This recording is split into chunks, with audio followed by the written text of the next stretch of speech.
again with yet another session with Dr. Ekansh. We'll talk about FMGE, Chinese medical colleges, and so much more. So I would actually like Dr. Ekansh to give us an introduction of himself. All right. First of all, I would like to say thanks for this opportunity. Thanks for this invitation. It's a great work that you are doing to call people like me and other fellows to help our colleagues and juniors. So kudos to you and your work. And hello, everyone. I am Dr. Ekansh Tiwari, and I graduated last year in 2021 September after finishing my internship in China from Shandong Medical University. Chilu College of Medicine. And after having been finished my internship in September, I gave my exam, FMGE exam in December itself. And I scored 210 in that exam. And so now I am preparing for my NEET PG for next year. Right. Right. So since many of us have been through the Chinese medical college, how was your journey over there? And how was the journey of college life since you lived it there and we haven't? Right. So, fortunately for us, the corona pandemic and other stuffs, the world was calmer world, I should say, at that period. So, it was good. The thing is, when I started my journey in Shandong Medical University, we were the first Indian batch in that university. So we didn't have any seniors, so to speak, Indian seniors. We had Pakistani seniors, South African, Indian origin seniors, but not Indian seniors.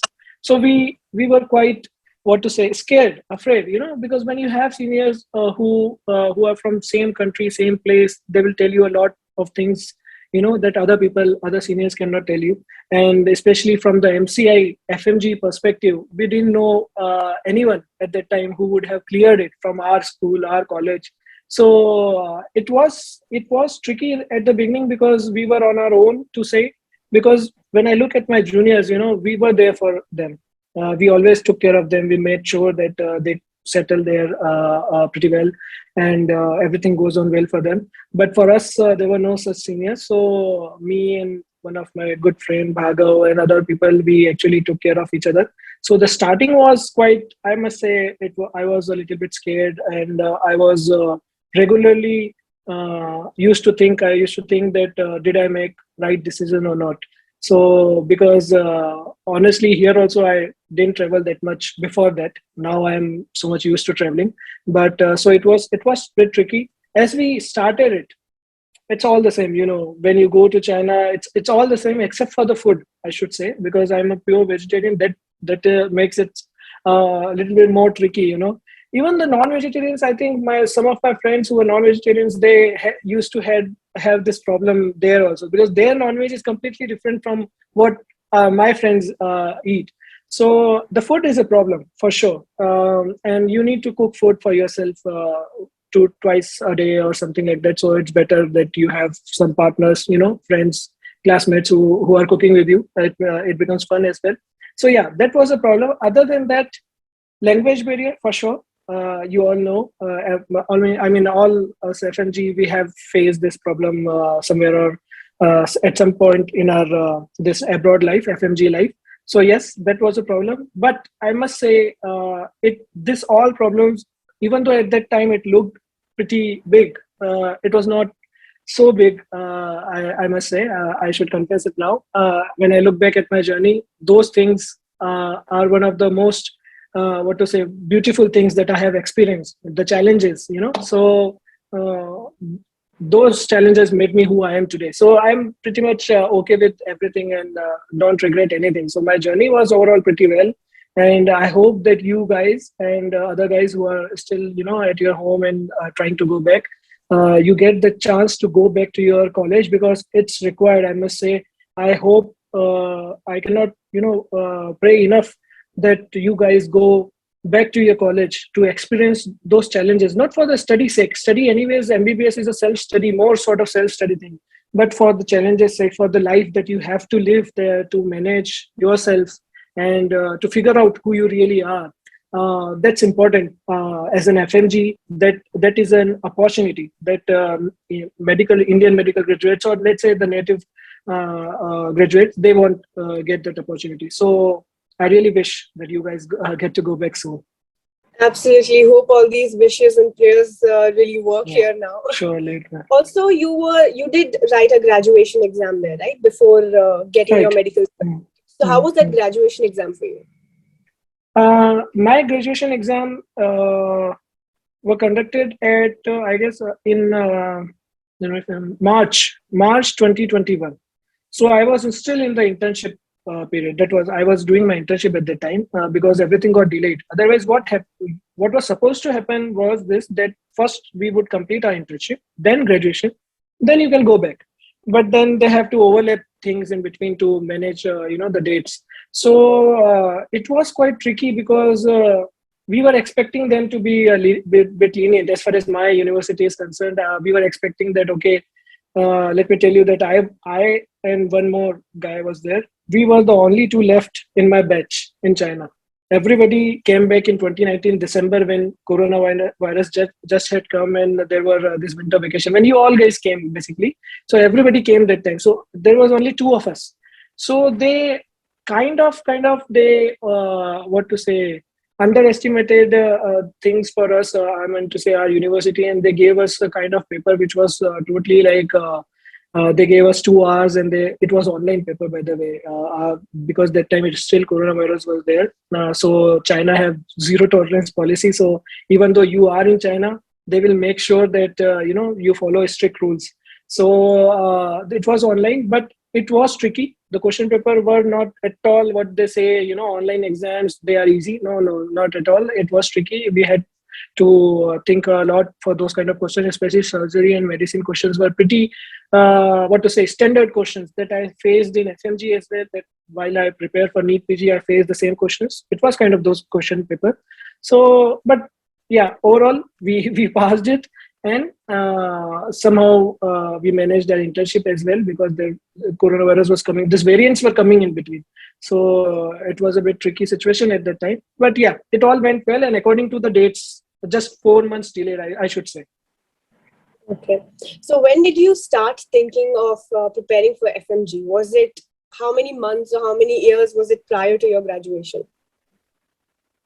Uh, I would break this question into two parts actually. When did I start thinking about FMG and MCI? From the day I entered China, because when we search about these things, our agent won't tell these things to us. They will tell, okay, the what to say, the food is Indian, so to say, water is Indian, like India, or your own country.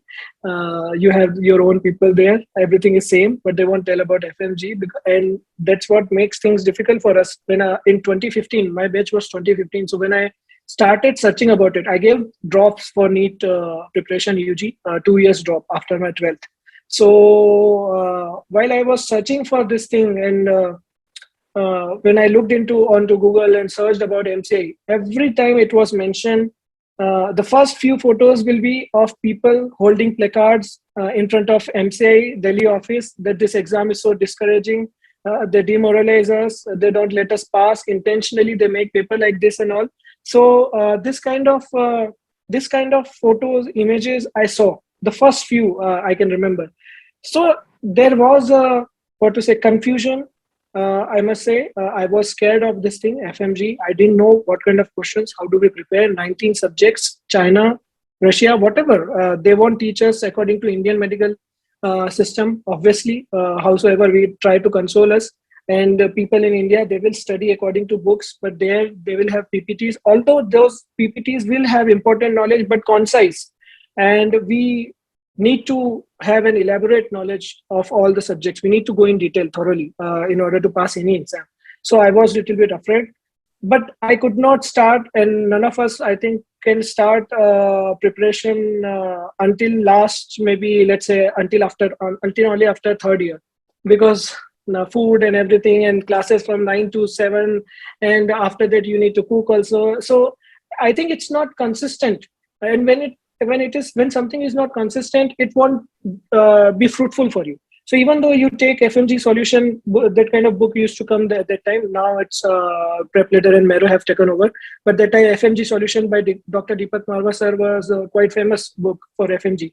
So when I used to open it, solve 10, 20 questions, then something else will come, then PPT will come, then PBL will come, then projects will come, then exam will come. It was not consistent. My preparation started when coronavirus hit. It came in 2019 December, and there was a delay of 3 to 4 months for my internship to start. It had to start in March, but it started in September. That time I thought, let me not waste this time. Anyways, there are no friends to enjoy it with. There were no friends. There were just 15 of my juniors who asked me, by the way, shall we go back? Everybody is going back. What shall we do, Bhaiya? I said, don't go. Just don't go. Wait. Their parents, I can remember their parents were shouting at me on video call that time that why are you doing this? You also don't know how pandemic will, run itself. So, but now all of them are happy. Their parents are also happy that they are there, and you know why. So the thing is, why I'm mentioning my juniors, because it came into my mind that their classes were suspended, and they had to learn anatomy, and that's when I always had this passion in me for teaching, and I always used to teach my colleagues till that time. Then I thought, let me teach them anatomy. Anyways, I'm preparing for my FMG, so let me teach them in detail. That way I may also get that zone I will go. So yes, I started teaching them for 3-4 months full anatomy. I taught them, and that's how I get into the preparation. Otherwise, I think that time was like that I couldn't have managed myself, to concentrate specifically for FMG. But that's how I went into the preparation. I bought prep letter at that time, and then from there to 1 year full, I must say there was not even a single day when I didn't study at all. Less than five hours, I should say. I didn't study at any point in my preparation time. There are more than 9 hours or 8 hours, but never less than 5 hours. That's constant. Whether it's my birthday or Diwali or anything, it doesn't matter in China, anyways. So I studied all 365 days a year, 5 hours a day, and that's how I managed to crack it in one go, like that. Right. So a lot of things are supposed to be done in order to, maintain that consistency that a person or a student should have. True. So what is FMG? What is the format of FMG? All right. That's a very good question, because you know why people talk about FMG, they talk about the patterns, they talk about important topics. They don't understand what this exam really is. In order to crack any exam, you need to understand the pattern and the examiner's mindset of how he frames the question. Every exam have their specific pattern, whether it's NEET, PG, USMLE, whatever. I am seeing, looking into those papers as well. So they have, if you solve past few years paper, you will see a commonality. The common pattern will be there for a certain exam. So FMG exam, and particularly FMG exam, they are known for their uncertainty. They are very unpredictable. The papers are very unpredictable. I remember 2020 August one was a really tough one. The passing percentage fell to 8% or so. It is usually around 20%, and it was very tough. But that was the FMG exam from where transition happened. They actually wanted us to transition our way through to the next, so trying to change our way of learning, because previously FMG was one liner, so to speak, purely one liners, especially the first paper, the preclinical ones, non-clinical subjects. So they were one liners, and it's recall based, totally recall based. Now they have transitioned it to all clinical based. The December exam which I gave, first paper was also clinical, second paper was anyways it is clinical. So now they will put around 8 or 9 lines question, and it's better, I must say, it's better that they keep 8 or 9 lines for a question, because then they throw so many hints in the question, specifically the characteristic points. For example, read Sternberg cells or something like that. You can easily answer those questions looking at the characteristic point, not reading even the 9 lines, 8 lines, though I won't prefer that. I would read all the lines, but still you can easily answer those questions right.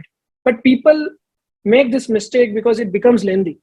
Obviously, it becomes lengthy. And when you don't have thorough knowledge about the subject, when you don't have in detail knowledge about the topic or the subject, then you will waste time to read all the lines. Let me find the answer. what can that answer be? Anyways, you are reading 9-line question and then you are thinking about the options now.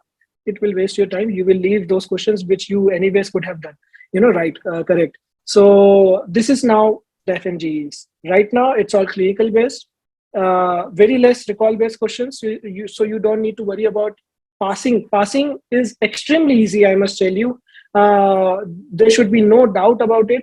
It's extremely easy. If you are thorough enough with your subject, if you have done your studies properly, and all the subjects are important, 19 subjects, even though I have mentioned time and again that the big nine subjects are extremely important, and those comprises most of the questions. Over 220 questions come from those 9 subjects. Almost everybody know about it.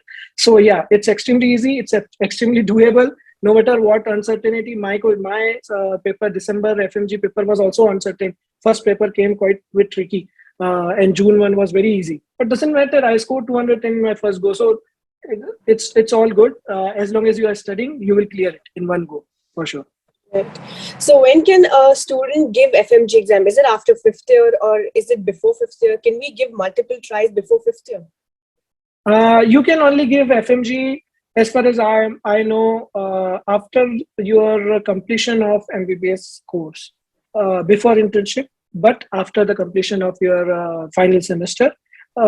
This is my knowledge, because I haven't seen anyone giving it before that. So as far as I know, this is because I haven't looked into this very carefully, line to line, what MCI says.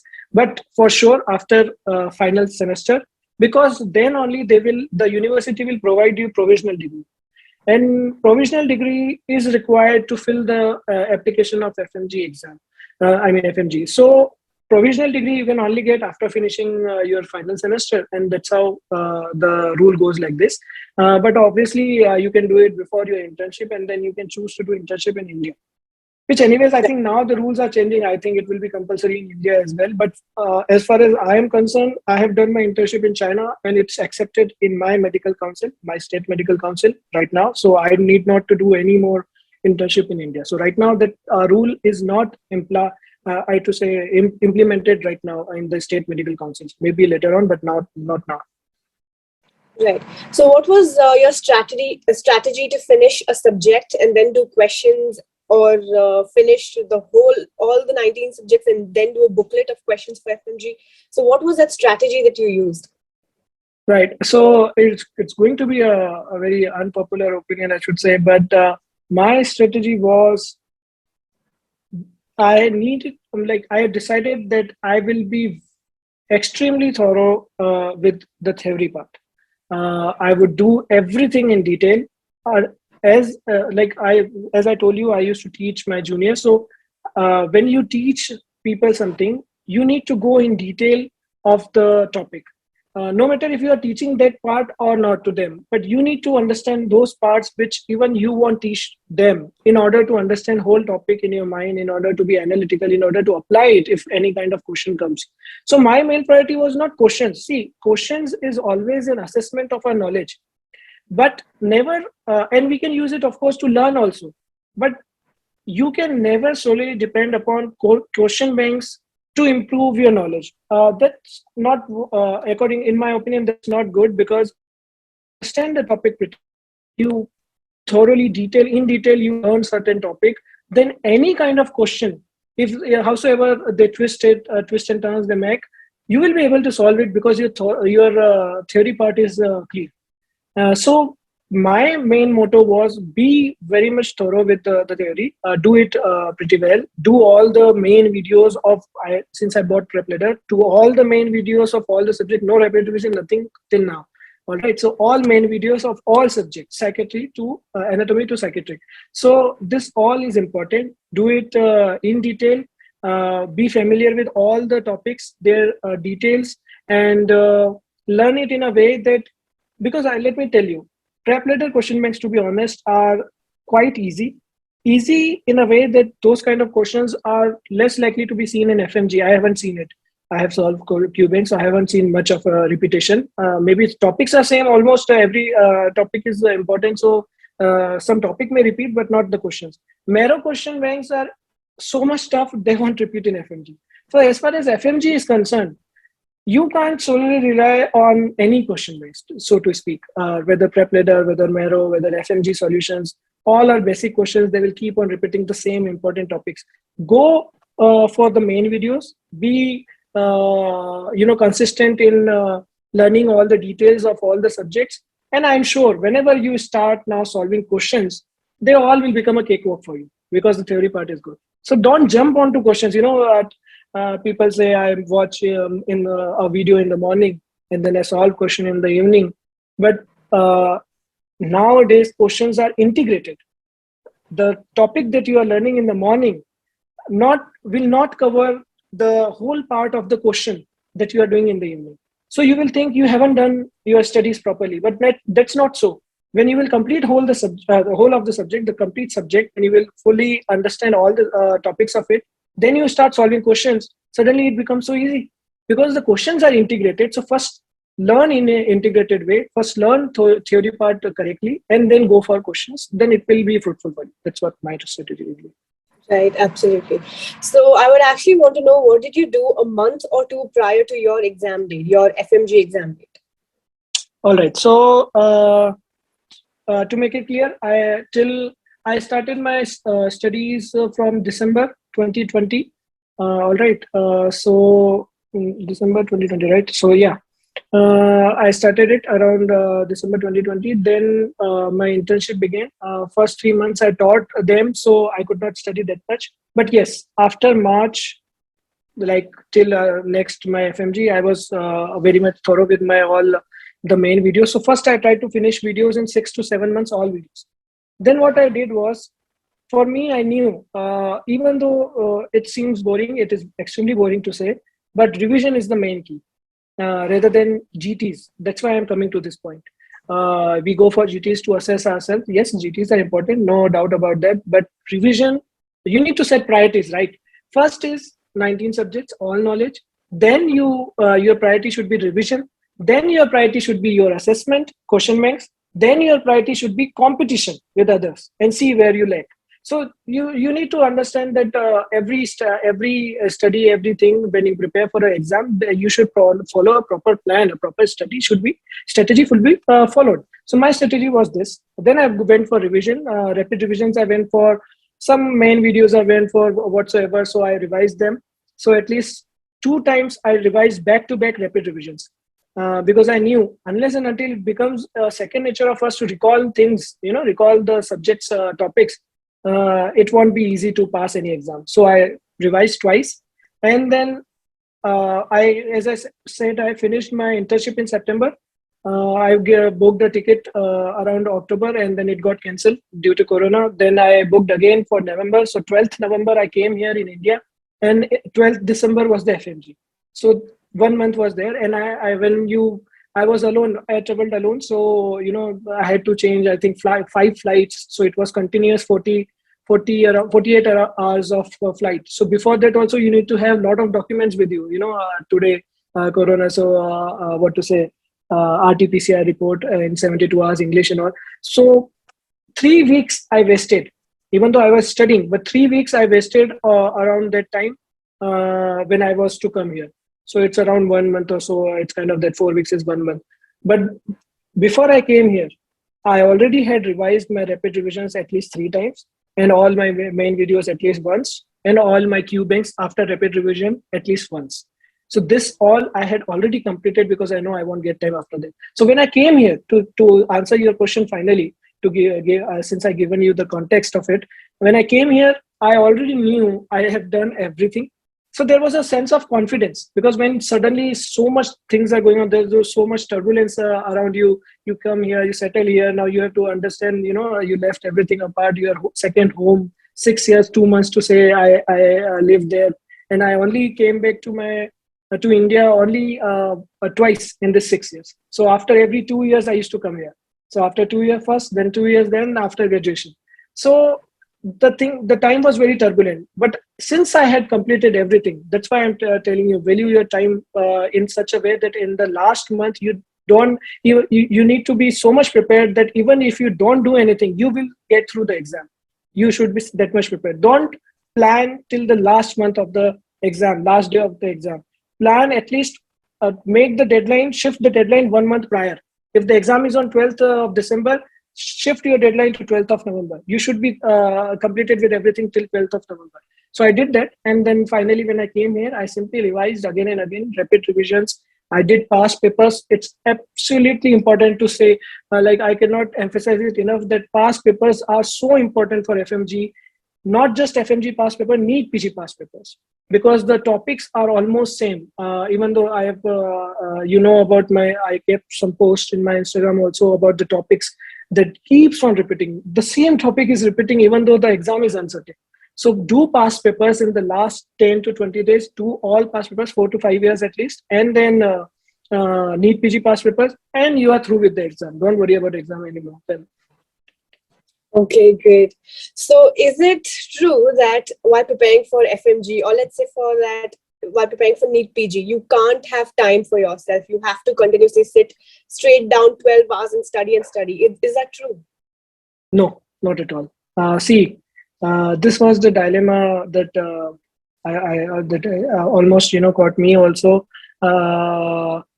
When I was looking, since I didn't have any seniors with me, right, to ask them how to study. I would have asked them, how do you study? Did you clear? So there was no one. So I used to go for toppers video, the interviews. They used to tell I study 12 hours, 14 hours. For FMG, I'm thinking, okay, NEET PG, I don't know. Maybe when I will pass NEET PG, I can tell you about that also, that how much I am studying. Although my strategy has not changed much from what I used to do in FMG. So if I get through NEET PG, then we will talk about that also. But as far as FMG is concerned, you will also see in FMG toppers video that they used to study 13 hours, 12 hours, especially during the last month. As I told you, till my first day of preparation, from first day of preparation till my last day, I haven't studied. I think I wouldn't have studied more than 7.5 hours. More than that, never I have went. Never ever have I crossed that limit, and never less than 5 hours. So, what's your solution, Doc? So my solution is, look, what's your capacity? Look and figure out how much you can study comfortably. That's more important. Not that you need not to stretch yourself a little bit, but a little bit. You must always remember what is the range where you can sit comfortably. Use whatever Pomodoro timer or whatever you use, but you have a certain capacity. Do according to it. Stretch yourself a little bit. I'm not saying you cannot stretch and your capacity. Stretch yourself a little bit. But if you have to run a marathon, if you in last month, anybody can go 12 to 14 hours because there is exam pressure. But if you have to start consistently from, since I told you, 1 year, 365 days a year, if you have to do something consistently without burning out, then you must know yourself first. What is your capacity? My capacity, I studied for 5 hours, 6 hours, and then I scored a good marks, which by all aspects, by all perspectives is good marks. So, which I used to dream of, let's say like this personally, which I used to always dream about, that I must cross 200 marks, pass 200 marks in FMG. That was always my dream, that at least I must study, that this is a thing to prove our knowledge. Right, we almost failed almost every exam in a NEET time. That's why we go out to say it honestly. It's a blunt truth, but it's a truth. So it's better that when we have to prove, when there is an exam for us, which gives us opportunity to prove our mettle, then we give it our all. So be consistent. No need to study for 11, 12 hours. That you will only do if you haven't studied all throughout your time, and then you because of exam pressure now you are doing everything. So be consistent, know your capacity. And the thing is, how to know your capacity, how much can you study comfortably? That's your capacity. Almost this is true that you need to stretch that capacity time and again. You need to keep pushing yourself. That's another thing. But how much can you study comfortably without burning out? That's the time limit that you have to maintain anyhow for a long period of time. Then you can achieve everything. All right. So as far as FMG is concerned, I must tell you, for NEET PG, I am preparing. My strategy haven't changed. So if I get through that exam, I will again come and we can do the interview with you. But as far as FMG is concerned, you will see so many toppers video telling 12 hours, 16 hours, 14 hours, 8 hours, 10 hours. If you can study 8 to 10 hours for 1 year without every day, without taking a break consistently, then that's your capacity. Do it by all means. But if you cannot do that for more than 2 days, then definitely you are going to burn out. Don't do it. Don't even try to do it, because you have to go long. It's a marathon, not a sprint. So this is what my answer would be. Right. So we all know, we've seen your videos, that you teach very nice. Yeah. Amazing. Right. Yeah. Thank you. Yeah. So how has teaching others helped you as a person, helped you to increase your knowledge?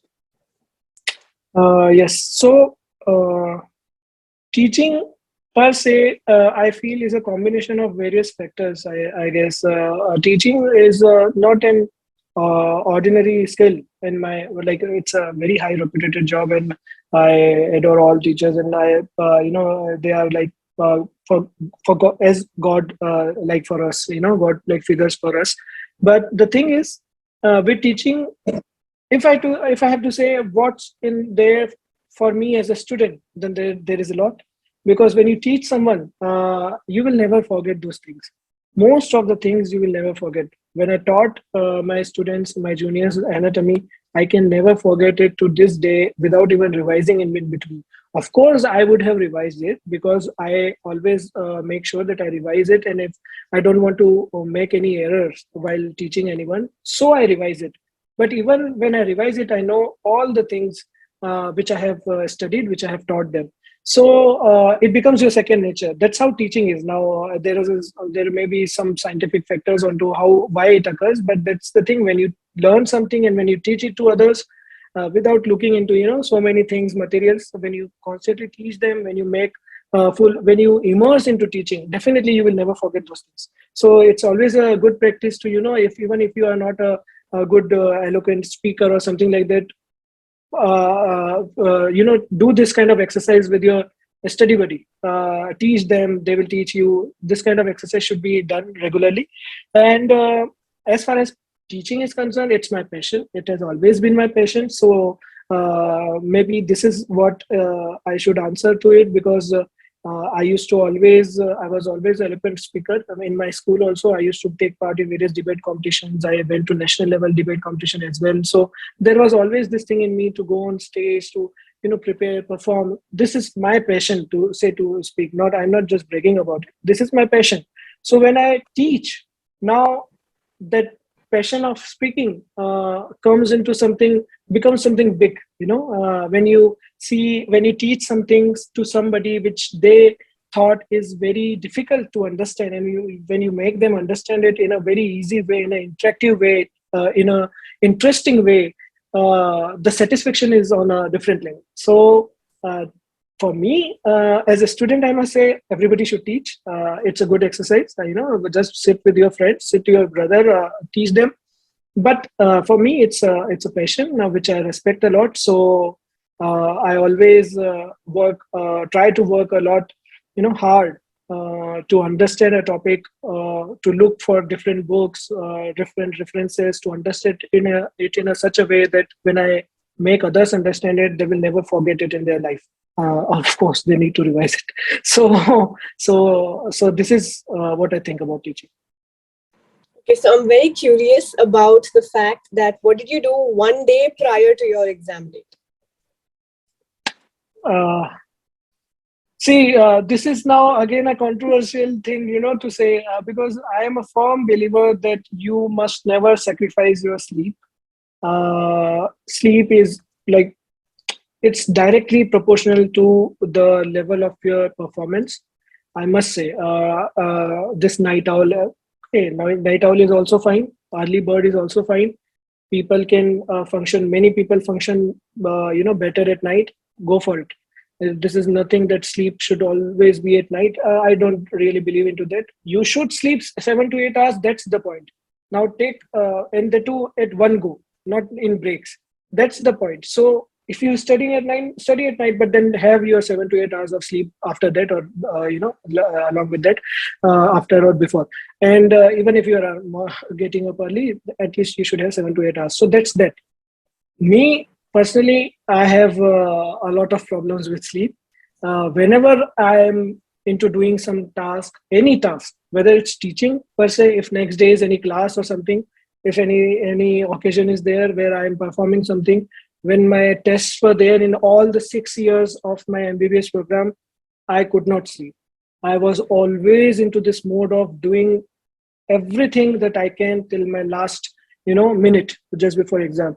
And really, it never ever affected my performance. So scientifically, people may contradict me, but it never affected my performance at any moment in time. In FMG, I slept in the evening for from 6 o'clock to 8 o'clock. Before that, also I was studying. I needed to go to Bhopal, so it's quite far from here, the center. So in car also I was studying. When we went on a hotel, because next day was exam, I was studying whole night. I was studying morning. I was studying. When I went to give exam, 2.5 hours exam is there. That was my first attempt, so that was also hectic, but nothing happened.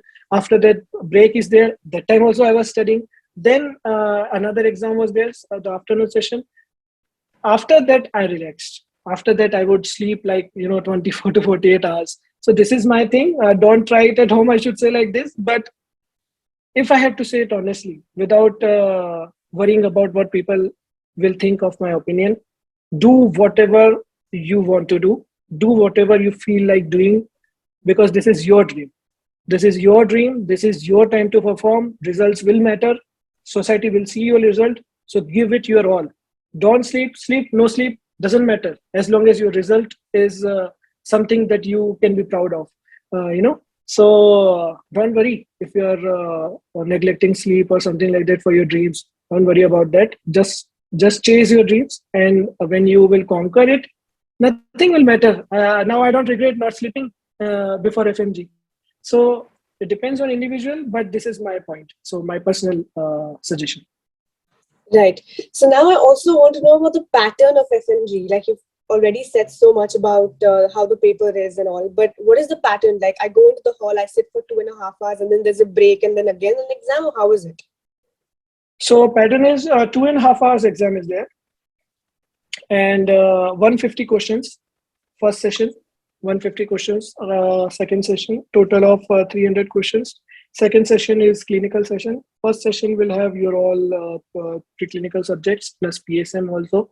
That 150 questions about that. So the pattern is like this.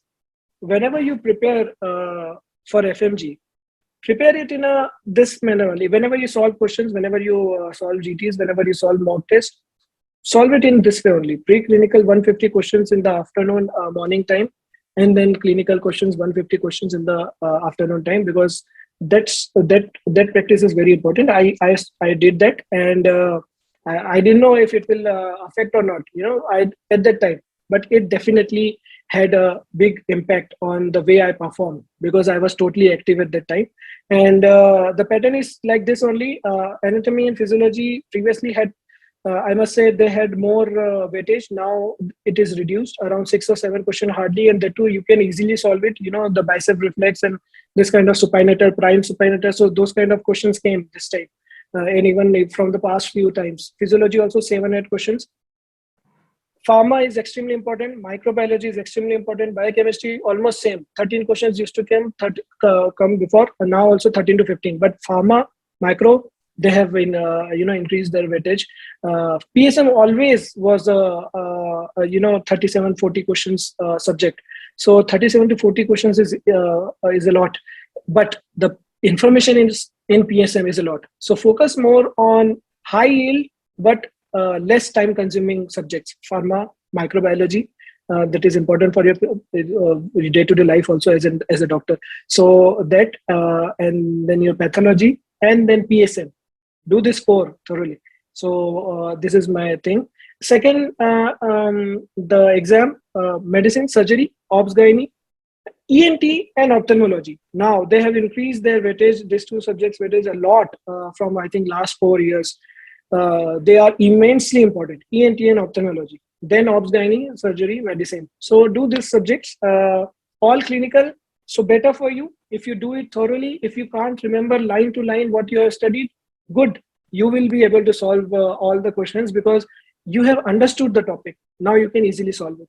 So no need to learn or cram, mugging up all kinds of nonsense that used to happen for FMG before 2017. But now it has become easy.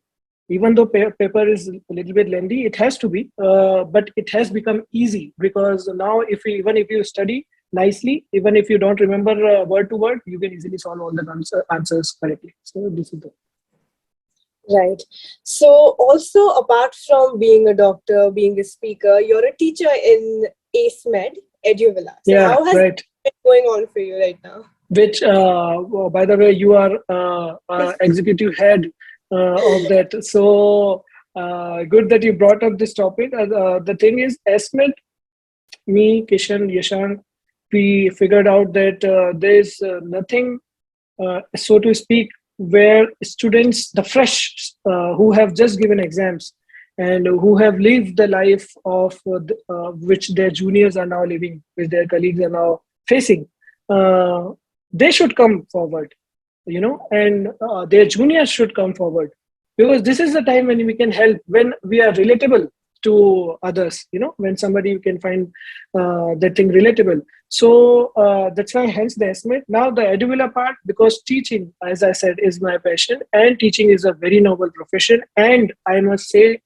whether you are a speaker or not, public speaker or not, whether you like it or not, always skills are skills because they can be learned, right? Otherwise they would be called as talent. So skills are something to be learned. So this is the skill that every medical student should learn: teaching. Start teaching your colleagues, start teaching juniors. Then we have platforms like EduVilla where we are calling for, we are inviting this juniors, our colleagues who can teach, who are passionate about teaching, and who are what to say, avid learner. When they learn, they are seekers of knowledge. When they seek and then they teach, there is nothing better than that in life. The satisfaction that you get by teaching and all those things, the smiles on your junior's face and colleagues' face. So this is a skill that everyone should learn. I am asking Laveena also to learn it, and she is actually working very hard on that skill. So probably our up next teacher would be Laveena only. So that's why the platform EduVilla, because there are online platforms where great teachers are there. We are in no way in compare. We are nobody in front of them, and we can never compete with them. And then there is self-study, which everybody does. Then there are us, the seniors, the colleagues, who can discuss, who can interact. We can give them an environment where everything is about social media and competition. We are giving them an environment to fulfill their dreams, to come up with their problems, solving sessions and everything. So it's an interactive session, and I think this is must for today's time when we talk a lot about mental health and other issues. This is the time to help, not just help in motivating them for 5-10 minutes. Help them in what they are doing, which is learning, which is studying. So that's why EduVilla. That's why the FML. So, and I'm glad that you are a part of that. Right. I hope to be a teacher soon as well. Sure. Okay. So what is your vision in general for a teacher or in the field of teaching? Do you have like a big vision for that? Yes, absolutely. I think they have this confusion. We totally believe a lot in what world teaches us, and I don't believe in that. When they say passion, you need to be passionate about something. Usually, people believe that it should be just one thing. No, it should not be one thing. It can be more than one thing. So my passion is, of course, being a good doctor, helping people solve their other so many problems that they have in their life. But another passion is teaching. That's what I have always thought about.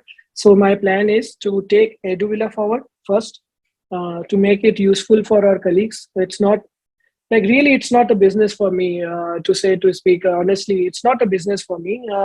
We require to keep certain formalities in order to bring sincere students to us, so that there may not be some students who are coming and then leaving us, and then coming and then leaving us, and not being sincere enough. That's why the formalities here and there. But this is definitely a way of paying my tribute, our way of paying our tribute to our community who have given us a lot.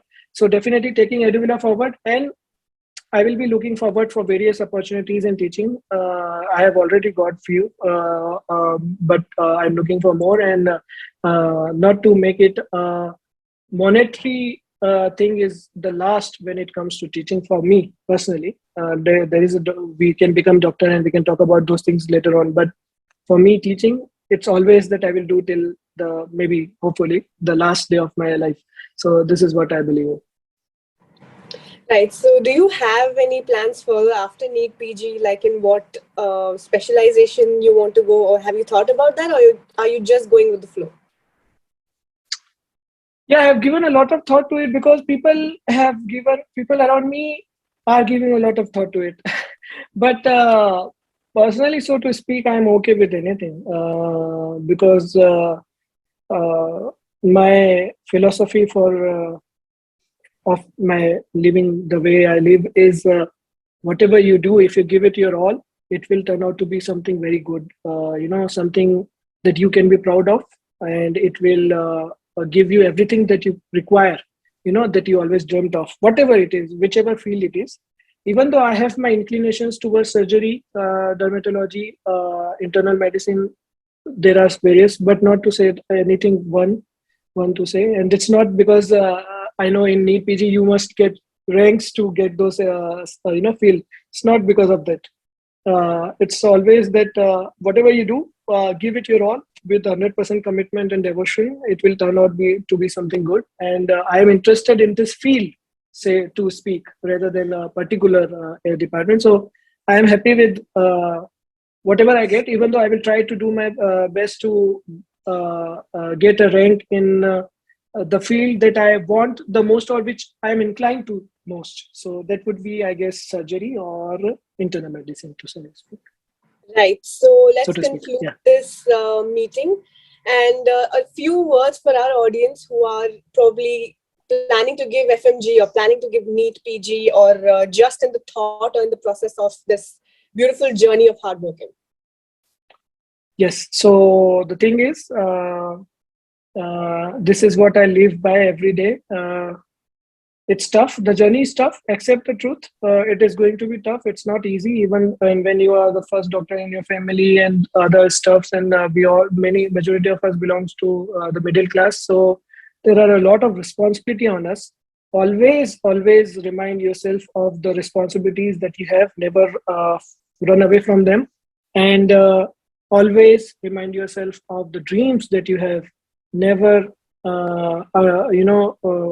over, I must say, you must always emphasize your dreams in front of yourself. Write it down on paper or something like that. Always think of what your naysayers say about you behind your back. Just imagine things. Our mind is good at exaggerating so many things. So do that. Meaning to say, bring out the emotions in your life, and that will.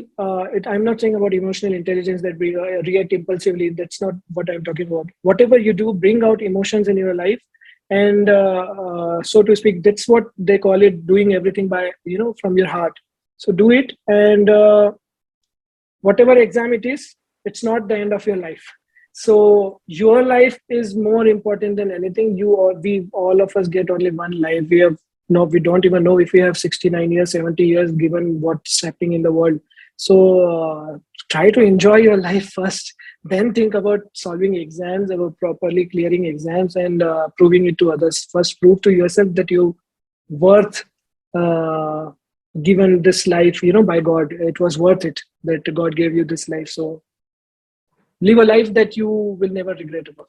That's the thing. Right. Thank you so much, Dr. Ekansh. It's wonderful having you here and talking about your journey and giving us guidance. So I'll be back again with yet another guest with yet another motivation that